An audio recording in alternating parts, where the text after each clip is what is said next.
Assalamualaikum, selamat pagi, jumpa lagi. Hari ini saya nak review pokok limau bali merah.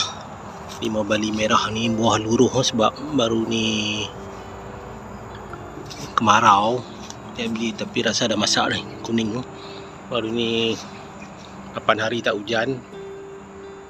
Pokok jadi luruh daun lah. Saya balik kampung tak siram. Bila luruh daun, dia tumbuh pucuk baru. Kalau dia stres, dia keluar bunga. Ni semua ada bunga. Ni pun ada bunga. Ni semua ada bunga. Okay.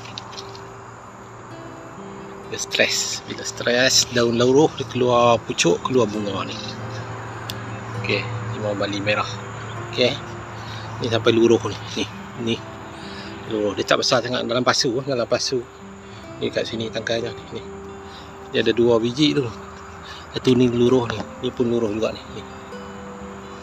Okey, kita tengok isi dia macam mana nanti. Pokok tak sihat sangat lah. Sebab luruh daun tapi dia keluar pucuk baru.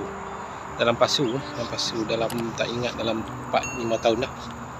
Okey, kita tengok isinya. Okey, jom.